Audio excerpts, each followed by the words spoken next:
नमस्कार, Manoj Tiwari talk show में आपका स्वागत है। मैं हूं प्रज्ञा वत्सल मिश्रा और मेरे साथ है खेल जगत की जानी मानी हस्ती खुशबू निषाद जी, जिन्होंने इंटरनेशनल ओपन्स में ताइक्वांडो में गोल्ड मेडल हासिल किया है। इन्होंने नेशनल योगा और जूडो कराटे जैसे कई खेलों में अपना नाम पर कमाया है।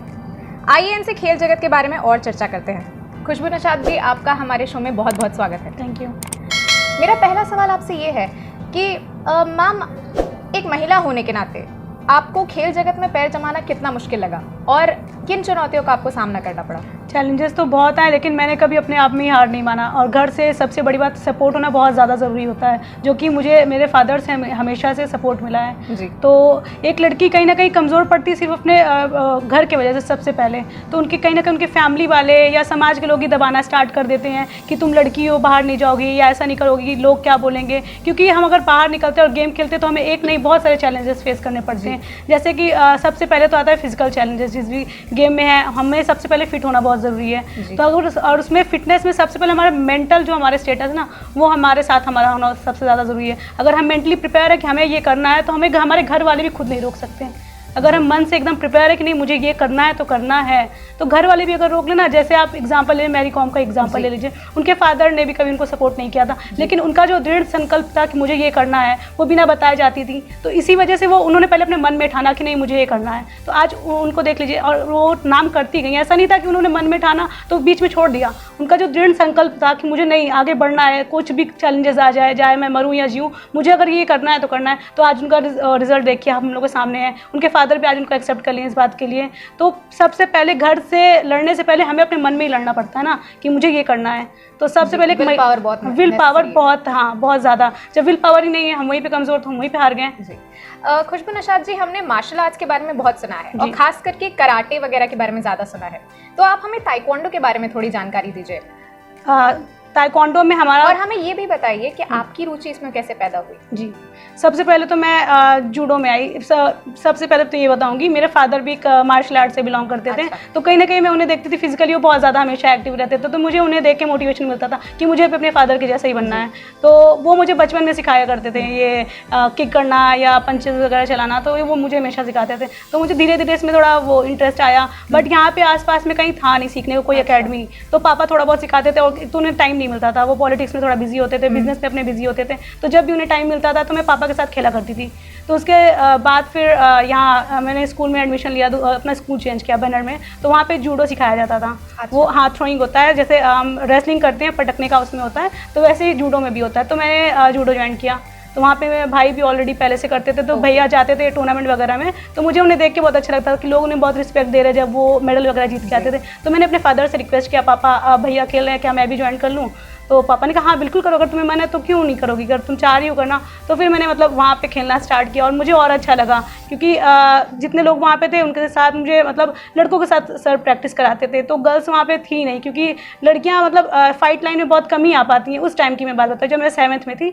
तो हाँ, पूरे अकेडमी में सिर्फ मैं ही वहाँ पे लड़की थी, सिर्फ सारे लड़के थे। तो मेरी प्रैक्टिस भी, इस वजह से आपको कोई मेंटल टेंशन हुआ? हाँ हुआ था, काफ़ी हुआ था। हाँ तो हाँ, फादर में भी कई बार बोला, मतलब लड़कों के साथ प्रैक्टिस। फिर स्कूल में भी काफ़ी मतलब लोग समाज में बोलने लगे कोई लड़की नहीं करती, सिर्फ लड़का करता है। तो बट पापा के साइड से हमेशा था कि चलो भाई भी वहाँ पे कर रहा है, भैया के साथ तुम प्रैक्टिस करो। तो हाँ, हमारे भाई थे, हम लोग साथ के थे, तो मैं भाई के साथ ही प्रैक्टिस करती थी। तो एक लड़के के साथ जब हम प्रैक्टिस करेंगे और टूर्नामेंट में जब हम जाएंगे तो फाइट तो हमारी लड़की के साथ हो रही है, तो उसका वो अलग एक एडवांटेज है। हाँ, एक एडवांटेज है। तो उसमें फिर मैं फर्स्ट फाइट बाउट मेरा आगरा में हुआ था। हाँ, पहली फाइट मेरी हुई थी। मैं सिर्फ 2 या 3 मंथ्स खेली हुई थी, यहाँ पे सीखा हुआ था।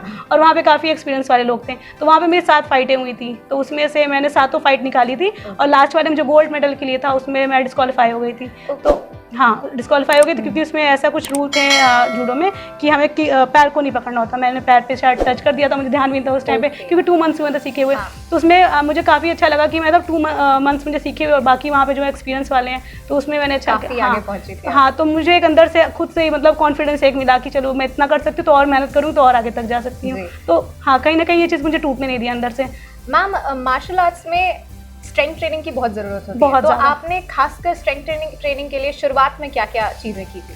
सबसे पहले तो रनिंग हम करते थे। रनिंग में हमें, क्योंकि रनिंग से ये होता है कि हमारी स्टैमिना बहुत बिल्डअप होती है, उसमें हमारी सांस फूलने लगती है। तो अगर रनिंग हम बहुत अच्छा कर रहे हैं तो स्टैमिना उससे बहुत हमारा बढ़ता है। तो रनिंग करना, देन उसके बाद थोड़ा पुशअप्स करना, पुशअप्स के बाद जो बहुत सारी कोर एक्सरसाइज होती है, स्ट्रेंथ ट्रेनिंग, तो ये करने का हम लोग मॉर्निंग में 3 आवर्स में सिर्फ स्ट्रेंथ ट्रेनिंग होती है। उसके बाद हाँ, मैं टोटल मतलब 8 आवर्स की मेरी ट्रेनिंग होती है डेली की। हाँ, अभी तो मैं इस टाइम MMA कर रही हूँ, मिक्स मार्शल आर्ट की तैयारी कर रही हूँ। तो उसमें तो और भी ज़्यादा मेहनत करना पड़ता है। तो मैं इसलिए MMA में मिक्स मार्शल आर्ट के बारे में हमें कुछ बताइए। मिक्स मार्शल आर्ट जैसे मैंने जूडो सीखा और ताइक्वांडो सीखा। तो जूडो में हमारा ये होता है कि हमें उन्हें थ्रो करना होता है, और ताइक्वांडो में हमें पूरा किक चलाना होता है। तो मिक्स मार्शल आर्ट में जैसे काइंड ऑफ वो स्ट्रीट फाइट होती है कि जो भी मिल बस उसे हमें मारना है, कोई भी फ्री स्टाइल फाइट होता है MMA में। तो मुझे काफ़ी इंटरेस्टिंग लगा, तो मैंने MMA इसीलिए ज्वाइन किया कि मुझे वो जूडो आता था पहले से ही, और ताइक्वांडो का भी नॉलेज था। तो उसमें बॉक्सिंग भी आ जाता है। तो जितने भी मार्शल आर्ट होते हैं मिक्स मार्शल आर्ट में, सारे मार्शल आर्ट जैसे कराटे हो गया, जिदुत्सु हो गया और मुथाई हो गया, ये सारे चीज़ हम अप्लाई कर सकते हैं मिक्स मार्शल आर्ट में। हाँ, फ्री स्टाइल, और हमारी ताकत जितनी है मतलब कुछ भी कोई भी स्टाइल आप मार सकते हो उन्हें। हाँ, तो इसमें हमारा मेन होता है कि मिक्स मार्शल आर्ट में हमारा हौसला और हमारे अंदर स्टैमिना कितनी है। 9 मिनट की फाइट होती है उसमें। हाँ, उसमें 9 मिनट तक हमें कंटिन्यूसली मतलब 3-3 मिनट का होता है एक राउंड। और इंडिया में यहाँ पे इसके लिए क्या एग्जैक्टली आप कहाँ से ये चीज़ परस्यू कर रही हैं और आप आगे अभी मैं लखनऊ से कर रही हूँ, और MMA में रिवोल्यूशन है वहाँ पे एक जिम, तो वहीं से वहाँ पे कई ट्रेनर्स हैं जो मुझे स्ट्रेंथ ट्रेनिंग भी कराते हैं और बॉक्सिंग भी सिखाते हैं और थ्रोइंग भी सिखाते हैं। टूर्नामेंट्स भी होते हैं? हाँ, टूर्नामेंट्स भी होते हैं। ओके, और आप अभी हाल में कोई टूर्नामेंट ज्वाइन करने वाली हैं? हाँ, अभी करने वाली हूँ, बट अभी वो डिस्क्लोज नहीं कर सकती मैं। हाँ, जब वो आएगा तो सामने मैं आपको ज़रूर बताऊँ उसके बारे में। मैम, मैंने आपकी प्रोफाइल में ये भी पढ़ा है कि आप जलवंशी पार्टी की महिला प्रदेश अध्यक्ष हैं। मैं ये जानना चाहती हूँ कि ये पार्टी एक्चुअली काम क्या करती है और इसमें आपका क्या रोल है? जलवंशी इसमें जितने भी जलवंशी का मतलब होता है, जैसे हम ठाकुर होते हैं ना, तो वो अपने आप को राजवंशी कहते हैं। क्या कहते हैं ठाकुर लोग? राजवंशी कहते हैं। हाँ, राजवंशी कहते हैं। और यादव लोग होते हैं यदुवंशी कहते हैं अपने आप को।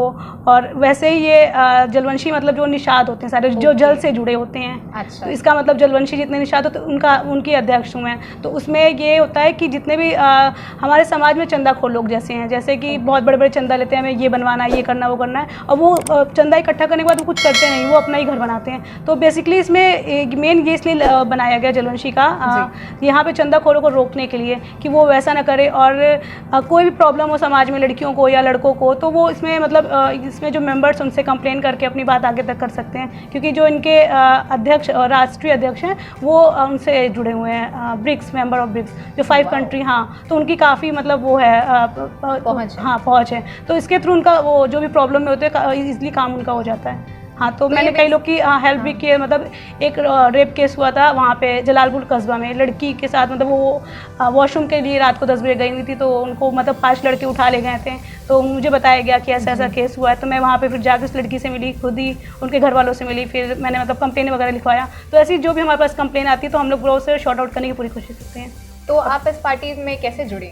मैं वहाँ के जो राष्ट्रीय अध्यक्ष हैं उन्होंने मतलब मुझे जानते थे, तो उन्होंने मुझसे कांटेक्ट किया कि हम आपको इसका वो प्रदेश अध्यक्ष बनाना चाहते हैं वुमेन की। हाँ, तो फिर मैंने पूछा कि क्या होता है इसमें, तो बोले कि बस इसमें सोशल वर्क होता है, जो प्रॉब्लम में उनकी हेल्प करना, या सोसाइटी के लिए आप क्या कंट्रीब्यूशन दे सकती हैं गर्ल्स को, मतलब क्या आप अगर जो कमज़ोर महिलाएं हैं उसको उनको उठाने के लिए। तो मैंने कहा मुझे तो बहुत पसंद है जो कमज़ोर है उनको ऊपर उठाना, या जो जिन्हें नीडी पीपल है जिन्हें हेल्प चाहिए, तो मुझे ये सब चीज़ें बहुत पसंद थी। मैंने तुरंत बोला कि हाँ बिल्कुल।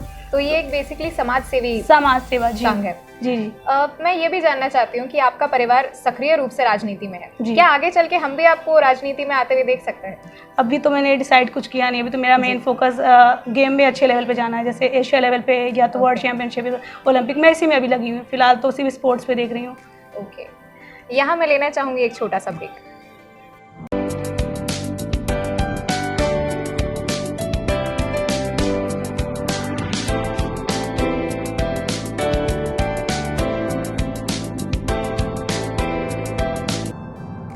ब्रेक के बाद आपका स्वागत है। मैम, मैं आपसे ये जानना चाहती हूँ कि आप खुद एक सेल्फ डिफेंस ट्रेनर हैं। आप हमें ये बताइए कि महिला सुरक्षा में सेल्फ डिफेंस ट्रेनिंग की क्या भूमिका है और किस हद तक इसे जानना ज़रूरी है हर महिला के लिए? हर महिला को सेल्फ डिफेंस मेरे हिसाब से सीखना चाहिए, क्योंकि अगर महिला घर का काम भी कर सकती हैं तो बाहर अगर कोई भी कहीं पे भी वो जाती हैं, अकेले हैं, तो उनके साथ कभी भी कुछ भी हो सकता है। या उन्हें उस चीज़ के लिए हमेशा प्रिपेयर रहना चाहिए। उन्हें वेट नहीं करना चाहिए कि कोई मर्द आके उन्हें बचाएगा। अगर उन्हें सेल्फ डिफेंस की थोड़ी बहुत नॉलेज है, ज़रूरी नहीं कि वो पूरा फाइट कर पाए, लेकिन थोड़ा बहुत तो खुद को बचा सकती है कुछ लेवल तक। तो जब तक फिर शायद उनकी कोई हेल्प करने की तब तक आ जाए। तो अगर हम कहीं पे भी फंसे या हम कहीं पे भी बाहर जा रहे हैं रात को, तो हमें अगर सेल्फ डिफेंस के ऐसे मूव्स होते हैं जो कि मतलब गर्ल्स को हम लोग सीक्रेटली ट्रेन करते हैं कि ऐसे बॉयज़ को मतलब ऐसा हम लोग एक्शन करें उनके साथ तो वो एक बार में वो बेहोश हो सकते हैं या कुछ, तो हम लोग उनको उन्हें कुछ टाइम मिल सकता हाँ है। हाँ, तो बहुत सारी ऐसे टेक्निक्स होते हैं हम लोग ट्रेन करते हैं जो कि हाँ सबको नहीं बताते, सिर्फ वुमेन्स को ही बताते हैं कि इसको आप अप्लाई करिए तो आप बच सकती हैं वहाँ पे बहुत ईजिली, और 100% चांसेस है आपके वहाँ से बचने के। वाओ। हाँ, तो ये सब चीज़ें उनको जाना अगर पता ही नहीं रहेगा तब तो उसकी शिकार बनी है। अगर उन्हें कुछ भी पता है कहीं ना कहीं थोड़ा बहुत वो खुद को सेव कर सकती हैं। जी, ये हाँ। तो बिल्कुल सही बात है। हाँ। आप ये सेल्फ डिफेंस ट्रेनिंग प्रोग्राम्स चलाती कहाँ पे हैं? ये मैं एमिटी यूनिवर्सिटी में जितनी भी गर्ल्स हैं हॉस्टल की, तो मैं पहले एमिटी में मेरी एक मैम थी, उन्होंने मतलब पूछा कि आप करते क्या हो, इंट्रोडक्शन हो रहा था तो मैंने अपना इंट्रोडक्शन दिया। तो उन्होंने बोला कि आप मार्शल आर्ट जानते हो? मैंने कहा हाँ जानती हूँ। तो बोले कि आप कुछ गर्ल्स को सिखा पाओगे या कोई हम लोग इवेंट कराना चाहते हैं, करा पाओगे? तो मैंने कहा कि जी बिल्कुल करा लूँगी। तो उस बीच उन्होंने वहाँ पे एक संगठन होता है, संगठन एक बहुत बड़ा इवेंट होता है, साल में एक बार होता है एमिटी यूनिवर्सिटी में, मेरे कॉलेज में। तो उन्होंने बोला ठीक है तुम अपना एक इवेंट करवाओ, हम लोग देखना चाहते हैं मार्शल आर्ट होता क्या है एक्चुअली में। तो मैंने कहा कि ठीक है, और उसी बीच मेरा बहुत गंदा एक्सीडेंट हो गया, पैर में पूरी मतलब चोट लग गई, मेरे पास पिक पड़ी हुई उसकी, तो मैं चल भी नहीं पा रही थी। तो मैं सोचनी अब क्या करूँगी, लेकिन फिर भी मैं उनको नहीं बताती थी ज़्यादा चोट है, तो मैं फिर भी जाती थी लाठी वाठी पकड़ के, और वहाँ पे 16 स्टूडेंट मुझे दिए गए थे, 16 जो सारे न्यू थे, और सबको सिखाना था। मेरे एक बहुत बड़ा चैलेंज आ गया था। तो फिर बीच में कहीं ना कहीं भगवान ने साथ दिया, बारिश बहुत होने लगी, तो बारिश होने लगी तो मुझे टाइम मिल गया, और 1 मंथ के लिए पूरा ग्राउंड गीला। तो उसके बाद भी मेरा पैर ठीक नहीं हो रहा था 1 मंथ क्या, मुझे डॉक्टर ने 2 मंथ्स का बेड रेस्ट बोल दिया था।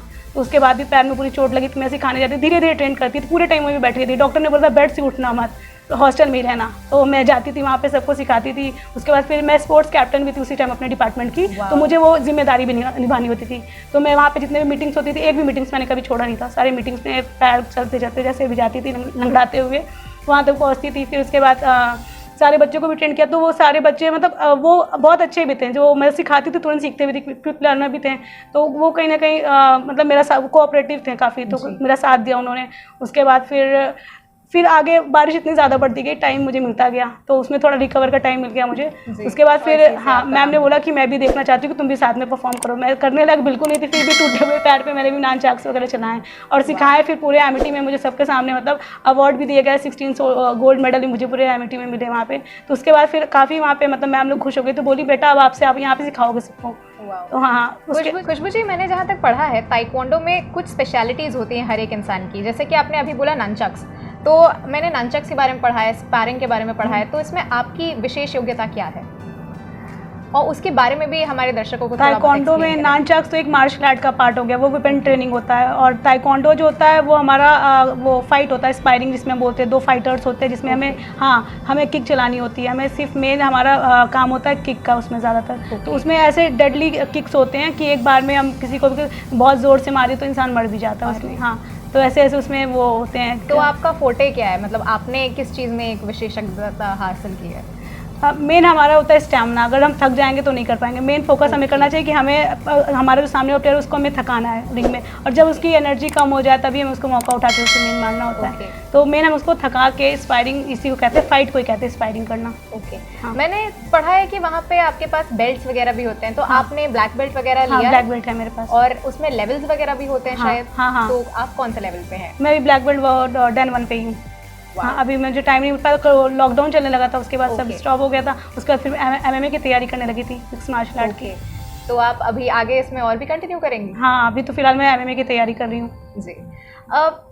खुशबू जी, खासतौर पर देखा जाता है कि महिलाएं मार्शल आर्ट्स या ऐसे किसी भी सेल्फ डिफेंस ट्रेनिंग की तरफ ज़्यादातर देखती नहीं है, या उन्हें कोई इंटरेस्ट नहीं होता। इसका रीज़न ये होता है ना कि मार्शल आर्ट में हमें अगर 1-2 दिन हमने ट्रेनिंग की, बहुत बॉडी में पेन होता है, इतना पेन होता है कि हम उठ नहीं पाते। तो उसमें ज़्यादातर लोग तो मेरे साथ भी ऐसे होते हैं, मैं जिनको ट्रेन कर रही थी, मेरे पास स्टार्टिंग में आई थी 60 लड़कियाँ सीखने के लिए। तो मैंने उनको बहुत बेसिक ट्रेनिंग कराई थी, ज़्यादा हार्ड भी नहीं। उसके बाद नेक्स्ट डे आ रही 40, 20 लड़कियां कम हो गई। तो धीरे धीरे वो मतलब उनको इंटरेस्ट था कि मुझे मार्शल आर्ट करना है, बट वो जब एक्चुअली में देखी मार्शल आर्ट होता है क्या, कितना मेहनत करना पड़ता है, वो धीरे धीरे कटना स्टार्ट हो जाती है। जो उसके लिए ना हमको एकदम तो इसके लिए करना क्या चाहिए? करना पहले मेंटली हमें प्रिपेयर होना है कि हमें मार्शल आर्ट करना है और हमें चाहे मरे या जिए मुझे सीख के रहना है, क्योंकि इतना पेन होता है इतनी बॉडी में, मतलब बहुत ज़्यादा पेन होता है। तो कुछ लोग जो बर्दाश्त कर ले गया उसे वो कंटिन्यू करेगा आगे, और जिसे बस मतलब पेन ज़्यादा होगा या मेंटली वो प्रिपेयर नहीं हो तो छोड़ देगा, क्विट कर देगा वहीं पे कि बेकार चीज़ है, मैं क्यों लड़ूंगा, मुझे कौन सा मार खाने जाना है। हाँ, तो लोग लड़कियाँ यही सोच के हट जाती हैं पीछे, लेकिन हाँ जिसे एकदम मेंटली प्रिपेयर है या मतलब वही बात है, विल पावर की बहुत जरूरत है। विल पावर की बहुत ज़रूरत है। हाँ जी। खुशबू जी, लॉकडाउन के टाइम पे योगा और उसके फायदों के बारे में बहुत कुछ सुना आप लोगों ने। मैंने आपकी प्रोफाइल पे ये भी पढ़ा कि आपने नेशनल में योगा भी सीखा है और आप काफी हद तक करती हैं ये सारी चीजें। तो फिर हमें ये बताइए कि योगा के और फायदे क्या हैं और हमें उसे अपनी लाइफ में कैसे लाना चाहिए? सबसे पहले तो योगा हमें पेशेंस, मतलब हमारा जो हम बहुत ज़्यादा जल्दी परेशान हो जाते हैं, शॉर्ट टेम्पर, जो योगा करते हैं ना वो कभी परेशान नहीं होते, वो बहुत काम एकदम माइंड के होते हैं। तो हमें बहुत ये शांति देता है हमारे माइंड को, और उसके बाद फिर हमारे फिजिकल पर्पस में बहुत ज़्यादा फ़ायदेमंद होता है। फिजिकली हम फिट होते हैं, हमारा सोचने समझने की जो क्षमता होती है वो बहुत अच्छी होती है। जैसे लोग योगा करने से ना फिट भी रहेंगे और हमें पढ़ाई में मन लगेगा, हर चीज़ में मन लगेगा। इसको हम बहुत अच्छे से कर पाएंगे योगा करने से। तो हम इसे अपने आम रोजमर्रा की जिंदगी में कैसे, मतलब कुछ तरीकों से अगर इसे योगा एक नहीं बहुत सारे होते हैं, तो हमें अगर टाइम मतलब हम बैठे बैठे भी योगा कर सकते हैं। योगा के बहुत सारे आसन होते हैं, उसके अलग अलग एडवांटेज होते हैं हर एक आसन तो सिर्फ आसन करना ही योगा है या मतलब प्राणायाम और कुछ चीज़ों को, और हम लोग योगा एक लाइफस्टाइल भी हो सकता है? हाँ, योगा एक अपने आप में लाइफस्टाइल है। हम यहाँ बैठे हैं, बैठे बैठे ही हम कुछ भी कर सकते हैं। हम हाँ यहाँ हमें टाइम नहीं मिला, हम ऑफिस में ही बैठे हैं, अनुलोम विलोम हम यहाँ पे कर सकते हैं। यहाँ बहुत सारी चीज़ें हैं। योगा अपने आप में एक बहुत बड़ी दुनिया है। आप हमारे दर्शकों के लिए कुछ चीज़ें करके दिखा दीजिए यहीं पर बैठे बैठे। हम सबसे पहले मेडिटेशन कर सकते हैं, क्योंकि हम अगर ऑफिस में भी हैं तो हम बहुत परेशान होते हैं, और जो मेडिटेशन होता है हमारे माइंड को बहुत पीसफुल शांति देता है। तो हम बैठे हैं, हमें थोड़ा अगर टाइम भी मिल गया तो हम आँख बंद करके, जैसे मेडिटेशन ये होता है कि हम किसी चीज़ के बारे में सोचना, जैसे अभी आप हमारा इंटरव्यू लेने आई हैं, तो स्टार्ट हम ये करते हैं कि जैसे हमने आँख बंद किया तो आपने सबसे पहले आप अपने घर से निकली, तो अब घर से निकली आपको रास्ते में क्या, अब ये सोचिए पहले कि हम रेडी हो रहे हैं, पहले हमें इंटरव्यू लेने जाना है। तो मैं वॉशरूम में फेस वॉश की, ग्रूम हुई, रेडी हुई, फिर वहाँ से मुझे कैसे वहाँ तक पहुँचना है। तो मेडिटेशन ये होता है कि हम सारे चीज़ को रिमाइंड करें धीरे धीरे। उसमें हमें ये होता है हमारी मेंटली माइंड बहुत स्ट्रांग होता है इससे। हम एक एक चीज़ को फिर से सोचेंगे कि मैंने ग्रूमिंग में क्या क्या चीज़ें यूज़ किया, फिर मैंने घर वहाँ से निकली, रास्ते में मेरे साथ क्या क्या हुआ, कौन कौन मुझसे मिला, फिर मैं घर पे आई जिनका इंटरव्यू लेना है, उनके डोर पे कौन हमारा वेलकम किया, फिर मैं वहाँ पे कितनी देर वेट की, और ये सब सोच के फिर मैं जिसका इंटरव्यू लेना उससे मिली, क्या क्या मेरे उनसे कन्वर्सेशन हुई। तो ये सब मेडिटेशन योगा का ही पार्ट है। तो इसको मतलब एग्जैक्टली इसका कोई टर्म होगा जैसे माइंडफुलनेस या ये इसे मेडिटेशन कहते हैं। हाँ, मेडिटेशन कहते हैं इसे। बस हमें सिंपली आँख बंद करके एक एक चीज़ एकदम सिंपली सोचना होता है कि मैं वहाँ से निकली स्टार्टिंग से क्या क्या, कि किसी भी केस को हम उठा सकते हैं। ऐसा नहीं कि सिर्फ योगा, हम अपने स्कूल का बचपन का चीज़ याद कर सकते हैं। आँख बंद किया हमने और जो चीज़ हमें अच्छी लगती हो उसके बारे में सोचेंगे। अगर हम एकदम परेशान भी है ना, वो जो अच्छी चीज़ों को हम एकदम अच्छे से सोचेंगे कि चीज़ को मेमोराइज़ करेंगे, तो उससे हमारा माइंड और अच्छा हो जाएगा। तो हाँ, उसके बाद फिर मेडिटेशन करने के बाद सबसे पहले डायरेक्ट आँखें नहीं खोलते हैं, हमें हाथ पे ऐसे रब करना होता है, हीट इससे वो निकलेगा, प्रोड्यूस होगा। फिर आँखों पे ऐसे रख के फिर आँखों किसी में खोलना होता है। ऐसा नहीं कि डायरेक्ट आँख खोल दिए, क्योंकि हमारा माइंड उस टाइम बहुत तेज़ चल रहा होता है। तो मेडिटेशन करने के बाद हमेशा हाथ का ऐसे रब करना होता है। रब करने के बाद ये ऐसे रखा और आँखों को इसी में खोलना है, खोल के फिर एकदम रिलैक्स, फिर आप जो करना है करिए। ओके। और कुछ प्राणायाम वगैरह भी आप बताना चाहेंगी जो कि हमारे दर्शकों के लिए फायदेमंद हो? हाँ, हम बैठे हैं यहाँ पे, हम अनुलोम विलोम भी कर सकते हैं, इनहेल आउट ऐसे, एक साइड से इनहेल इन और दूसरे साइड से इनहेल आउट। ये बैठ के हम कर सकते हैं, ये कर सकते हैं। और हम नेक का एक्सरसाइज कर सकते हैं। ये जिनका जैसे ये सब बहुत मोटा हो तो हम बैठे बैठे ये भी कर सकते हैं, गर्दन की एक्सरसाइज कर सकते हैं ये करके। वाओ। इसके बाद फिर बैठ के ये भी कर सकते हैं, ये स्ट्रेच वगैरह। हाँ, ये स्ट्रेचेस हैं। हाँ, स्ट्रेचेस वगैरह कर सकते हैं जी। बहुत सारी चीज़ें मैं योगा का बता सकती हूँ, बट अभी हम सुबह के मतलब 10-15 मिनट इंसान को ये सब करना योगा करना चाहिए। हाँ, अपने दिन के स्टार्ट में योगा को ऐड करना ही चाहिए। ओके। मैम, आपने ताइक्वांडो में इंटरनेशनल ओपन्स में गोल्ड मेडल लिया है। आप हमें उस सफर के बारे में कुछ बताइए कि वहाँ पे आपको कैसा लग रहा था और उसमें आपने कैसे हासिल किया उस चीज़ को। मैं तो पहले मतलब ये सोच के नहीं जाती कि मुझे हारना है कि जीतना है। मैं कंपटीशन में उतर रही हूँ ना, तो एक ना एक को हारना जीतना ही है। मेरे लिए हार और जीत दोनों एक ही बराबर है, क्योंकि अगर मैं जीतती हूँ ना तब भी मेरे लिए अच्छा है, हारती हूँ तो मुझे पता चलेगा कि मेरे अंदर क्या एरिया ऑफ इम्प्रूवमेंट है, मुझे और क्या इम्प्रूव करना है। मैं जीतने के लिए नहीं, मुझे एक्सपीरियंस गेन करना है, कितने मैं राउंड खेल सकती हूँ या मेरे अंदर कितनी, मैं दूसरों से कितनी कम हूँ। अगर मैं उनसे बेटर हूँ तो मुझे जीतना ही जीतना है, और कम हूँ तो मैं खासकर उस कंपटीशन में वहाँ पे आपको क्या फीलिंग आ रही थी जब आप आखिरी अपना मैच खेलने वाली थी, जब आप जीतने वाली थी, वो फीलिंग कैसी थी? आप हमें उसके बारे में कुछ बताइए। बहुत डरी भी हुई थी, प्रेशर भी बहुत था, बट लगा कि चलिए वो भी तो, अगर दोनों में से किसी एक को तो हारना है, जीतना ही है। तो मैं उसकी भी रिस्पेक्ट कर रही थी, अपनी भी कर रही थी कि अगर वो मेरे से अच्छा खेलेगी तो मैं उसकी रिस्पेक्ट करूँगी। हाँ, मुझे मतलब मेरे अंदर से ये नहीं था कि मैं ही जीतूँ। अगर मेरे से ज़्यादा उसने ट्रेनिंग किया है ना, मेन होता है कि हमने हार्ड वर्क कितना किया है, तो मैं उस पर हार्ड वर्क पे बिलीव करती हूँ। मैं तो अपने साइड से पूरा प्रिपेयर होकर जाऊँगी, तो अगर मेरे से अच्छा वो की होगी मैं तो उसका रिस्पेक्ट करूँगी ना, मेरे से अच्छा खेली तो मैं अपने अंदर हमेशा ये लेके चलती हूँ कि मैं अपना पूरा 100% दूंगी। और जब आप जीती थी और जब आपका नाम अनाउंस हुआ था तब आपको कैसा लगा था? मेरे से ज़्यादा मेरे कोच खुश हुए थे कि उन्होंने जो मेहनत किया वो रंग लाई। मैं हमेशा मतलब मैं इतना नोटिस की हूँ ना, जब मैं जीतती हूँ ना मेरे से ज़्यादा मेरे कोच या पेरेंट्स ज़्यादा खुश होते हैं। तो मैं ये सोच के ही खेलती हूँ कि मुझे अपने लिए नहीं खेलना, उनके लिए खेलना, तो मेरा गेम ऑटोमेटिक अच्छा हो जाता है, क्योंकि मैं खुद के लिए नहीं खेलती हूँ। जी, आपके पूरे सोशल मीडिया पे स्ट्रेंथ ट्रेनिंग और ऐसे जितने भी कार्डियो वर्कआउट्स, HIIT, सबके वीडियोस बहुत सारे देखे हैं मैंने।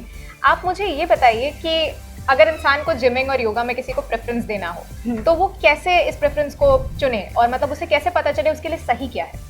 हाँ, जिम में ये होता है कि हमें जिम जाके करना पड़ेगा, और योगा ये है कि हम अपने घर पे ही बैठ के योगा कर सकते हैं। तो जिम के लिए अगर उनके पास टाइम है तो जिम बिल्कुल जाएं, उनको ट्रेन करने के लिए बहुत लोग मिल जाएंगे। लेकिन योगा का मैं तो यही सजेस्ट करूँ कि योगा करे, वो सीख ले कुछ दिन तक, और योगा खुद से घर पे ही कर सकते हैं। जिम के लिए हमें इक्विपमेंट्स की ज़रूरत पड़ेगी, तो वो एक शुरुआत अगर वो योगा से करें तो वो सही रहेगा। हाँ, शुरुआत योगा से करें, और जिम अगर उनको टाइम मिलता है तो जिम भी ज़रूर जाएं। मैं तो दोनों को मतलब वो करती हूँ, तो मेरे लिए दोनों से अच्छे हैं। बट अगर मैं लोगों को एडवाइस करूँगी जो बिगिनर्स है तो वो योगा से ही स्टार्ट करें। जी, आप एक एथलीट हैं और एथलीट से ज़्यादा फिट तो कोई भी नहीं होता है, तो हमारे दर्शकों के लिए ज़रा ये बता दीजिए कि फिट रहने के कुछ फंडे आप बता दीजिए तो वो उसे अपना के शायद अपनी भी लाइफस्टाइल को अच्छा कर सके। फिट रहने के लिए सबसे पहले हमें मेंटली फिट होना ज़रूरी है जी। हमें अपने अंदर एक डिसिप्लिन बनाना पड़ेगा कि हमें करना क्या है, हमारा रूटीन, डेली रूटीन क्या है, हमें मॉर्निंग में क्या स्टार्ट, हमारी डेली लाइफ की स्टार्टिंग कैसी होनी चाहिए, हमें डेली उठ के एक्सरसाइज करना है, उसके बाद हम क्या इंटेक कर रहे हैं, हमारी बॉडी के अंदर जा क्या रहा है। सबसे मेन बात ये है हमें क्या कंज्यूम करना है वो, क्योंकि बहुत सारे लोग एक स्टेज के बाद उनके बहुत सारी प्रॉब्लम आना स्टार्ट हो, जैसे गैस बनना बॉडी में, मोटापा बढ़ना। तो हमारी जो डेली लाइफ है ना उसमें हमें डाइट क्या ले रहे हैं, हम एक्सरसाइज कितना ऐड कर रहे हैं। इसके लिए आपको किसी डॉक्टर की ज़रूरत है या ये चीज़ें हमें किसी डॉक्टर की ज़रूरत नहीं। स्टार्टिंग से मैं उसको अपनी डेली लाइफ को अपना डिसिप्लिन मैंने मेंटेन करके रखा है कि मुझे मॉर्निंग में उठना है, सबसे पहले एक्सरसाइज करनी है, फिर गर्म पानी पीना है, देन उसके बाद फिर एक्सरसाइज के बाद फिर फ्रेश होना है, फिर ब्रेकफास्ट वगैरह करना है, फिर एक्सरसाइज के लिए फिर निकल जाती हूँ ट्रेनिंग पे अपना। और आपकी कुछ 8 घंटे की पूरी दिन भर की ट्रेनिंग होती है। हाँ, तो आप उसे मतलब कर कैसे पाती है, इतना स्टैमिना आप लाती कहाँ से? डाइट से। अगर हम प्रॉपर डाइट ले रहे हैं तभी हमारे पास स्टैमिना है, डाइट नहीं है तो फिर हम कर ही नहीं पाएंगे। ऐसी कई सारी लड़कियां होंगी जो आपसे मोटिवेट होके आगे ताइक्वांडो में जाना चाहेंगी, आप उन लड़कियों को क्या संदेश देना चाहेंगी? मैं यही कहना चाहूँगी कि वो हारेंगी भी जीतेंगी भी कई बार, लेकिन उनको पहले अपने आप में प्रिपेयर होना पड़ेगा कि हारने के बाद भी उनको हार नहीं मानना है। अगर मन से वो विजयी है तो उनको तो जीतना ही है ना। जैसे मैं कभी हार नहीं मानती, मैं हारने के बाद भी अपने आप को जीता हुआ समझती हूँ। क्यों? क्योंकि मुझे उससे भी कुछ सीखने को मिला है ना, तो उससे मैं अपना इम्प्रूव करूँगी, फिर से मुझे जीतना है वो चीज़। अब अगर मैं मन से ही हार गई, मुझे क्विट करना है, तब तो मैं कोई मतलब ही नहीं ना उस चीज़ का। खुशबू निषाद जी, आपका हमारे टॉक शो पे आने के लिए बहुत बहुत धन्यवाद। Thank you. जैसा कि आप देख रहे थे, हमारे साथ थी खेल जगत की दिग्गज हस्ती खुशबू निषाद जी, जिन्होंने हमें बताया मन के हारे हार है, मन के जीते जीत। ऐसे ही कई दिग्गज हस्तियों से आपकी मुलाकात हम कराते रहेंगे। इजाजत दीजिए मुझे यानी कि प्रज्ञा वत्सल मिश्रा को। देखते रहिए मनोज तिवारी टॉक शो।